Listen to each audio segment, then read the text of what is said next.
গণতন্ত্র এসছে, আসবে আরো, আমরা সবাই গণতন্ত্রের ফল ভোগ করবো।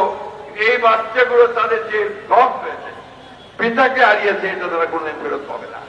বন্ধুগণ, আপনারা কেউ কমপ্লাসেন্সে ভুগবেন না, সন্তুষ্টির কোনো কারণ নাই। এখনো অনেক ষড়যন্ত্র হচ্ছে, এখনো দেশে বিদেশে ষড়যন্ত্রের অভাব নেই। অপেক্ষা করে আছে কখন সুযোগ পাবে, সেই সুযোগে তারা এই স্বাধীনতাকামী মানুষের উপরে আঘাত করবে। আমি সরকারের কাছে আহ্বান জানাতে চাই যে আপনারা জাতিসংঘের এই আন্তর্জাতিক মানবতা যে কমিটি আছে তাদের সঙ্গে কথা বলে গত 15 বছর থেকে আজ পর্যন্ত যতগুলো মানবতা বিরোধী অপরাধ সংঘটিত হয়েছে, হত্যা হয়েছে, গুম হয়েছে, প্রত্যেকটি তদন্তের ব্যবস্থা করুন।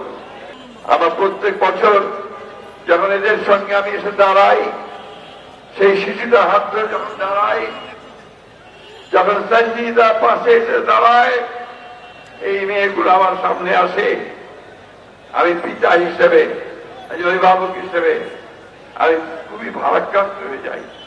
এদের সামনে আমরা কিভাবে দাঁড়াবো, কি জবাব দেব তাদের কাছে? জবাব নেই। আজকে অত্যন্ত ভালো কথা যে আজকে এই আমাদের যে অন্তর্বর্তীকালীন সরকার, তার প্রধান তিনি গতকাল গুম বিরোধী যে আন্তর্জাতিক জাতিসংঘের সনদ আছে তাতে সই করেছেন। আগে আপনারা জানতেন যে আগের সরকার এটাতে সই করেনি। আজকে আরো ভালো লাগছে যে এই প্রথম বাংলাদেশে এই স্বৈরাচারের অপকর্মের বিরুদ্ধে তদন্ত করবার জন্য জাতিসংঘ থেকে একটি দল এসেছে। এটা প্রাথমিক দল, ফ্যাক্ট ফাইন্ডিং দল। কিন্তু এদের যে আপনার টার্মস অফ রেফারেন্স, এটা হচ্ছে মাত্র 2 মাসের যে সংঘটিত হয়েছে হত্যাকাণ্ড, সেটা তারা করবে। আমি সরকারের কাছে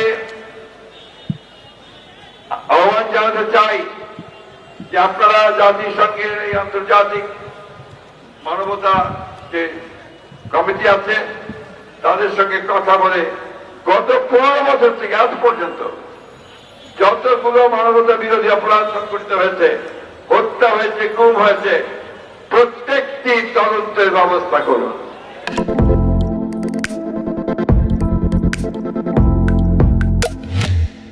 এটা আপনারা করলে জাতিসংঘ অবশ্যই সেটা করবে।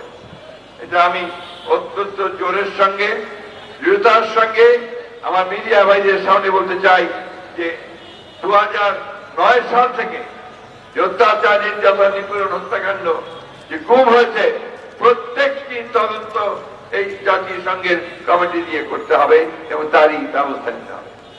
আমি ধন্যবাদ জানাতে চাই আমাদের এই অন্তর্বর্তীকালীন সরকারকে যে গতকাল তারা একটা কমিশন তৈরি করেছেন বিষয়টাকে আপনার ইনভেস্টিগেট করার জন্য। এটা একটা ভালো উদ্যোগ। একই সঙ্গে আজকে আমি আহ্বান জানাতে চাই এই সরকারকে যে আপনারা প্রত্যেকটি গুমা পরিবারকে তাদেরকে ভাতা দেওয়ার ব্যবস্থা করেন। কারণ আমি জানি এখানে অনেক পরিবার আছে যারা অনেক কষ্ট করে তাদের পরিবার চালাচ্ছে, ছেলেদের মানুষ করছে, স্কুলে পাঠাচ্ছে। এটা রাষ্ট্রের দায়িত্ব এই পরিবারগুলোর পাশে এসে দাঁড়ানোর জন্য। গণতন্ত্র এসছে, আসবে আরো, আমরা সবাই গণতন্ত্রের ফল ভোগ করবো। এই বাচ্চাগুলো তাদের যে হক হয়েছে, পিতাকে হারিয়েছে, এটা তারা কোনদিন ফেরত পাবে না। যে তার স্বামীকে হারিয়েছে সে ফেরত পাবে না। তাই রাষ্ট্রের দায়িত্ব হচ্ছে এই পরিবারগুলোর দায়িত্ব গ্রহণ করা। আমরা এখানে যারা ভাইরা আছেন, সবাই আমার বোনেরা আছে, অনেক ত্যাগ স্বীকার করেছি আমরা। এই বাংলাদেশে জন্মে সব সময় আমাদেরকে লড়াই করতে হয়েছে আমাদের অধিকারের জন্য। এবং আজকে দুর্ভাগ্য যে এখন পর্যন্ত আমরা কিন্তু সেই পূর্ণ গণতন্ত্র আমরা এখনো পাই। আসুন আমরা এই সরকারের সঙ্গে যেটা আমাদের আন্দোলনের ফসল তাকে আমরা সর্বাত্মক সহযোগিতা করি এবং সেই সহযোগিতার মধ্য দিয়ে এই সরকার যেন সক্ষম হয় সফলভাবে একটি সংস্কারের মধ্য দিয়ে একটি নির্বাচন করা, যে নির্বাচনের মধ্য দিয়ে বাংলাদেশের মানুষের প্রতিনিধি নির্বাচিত হবে এবং তারা একটা পার্লামেন্ট গঠন করবেন, সরকার গঠন করবেন, জনগণের সমস্যার সমাধান করা যাবে।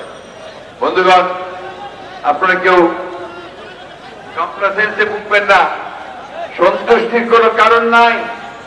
এখনো অনেক ষড়যন্ত্র হচ্ছে, এখনো দেশে বিদেশে ষড়যন্ত্রের অভাব নেই।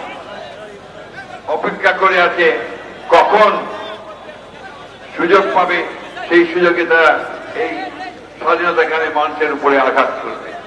তাই আজকে ঐক্য, পার্টির ঐক্য গণমানুষের যেটা তৈরি হয়েছে সেটাকে আরো সুদৃঢ় করতে হবে। আমরা আবারও এই অন্তর্বর্তীকালীন সরকারের সাফল্য চাই। আমরা চাই যে অন্তর্বর্তীকালীন সরকার অতি দ্রুত তারা এই গণতন্ত্রে ফিরে যাওয়ার ব্যবস্থা করবেন, সংস্কারের ব্যবস্থা করবেন এবং একই সঙ্গে যে পরিবারগুলো আজকে ভুক্তভোগী তাদেরকে দেখার জন্য রাষ্ট্রীয়ভাবে ব্যবস্থা গ্রহণ করবেন।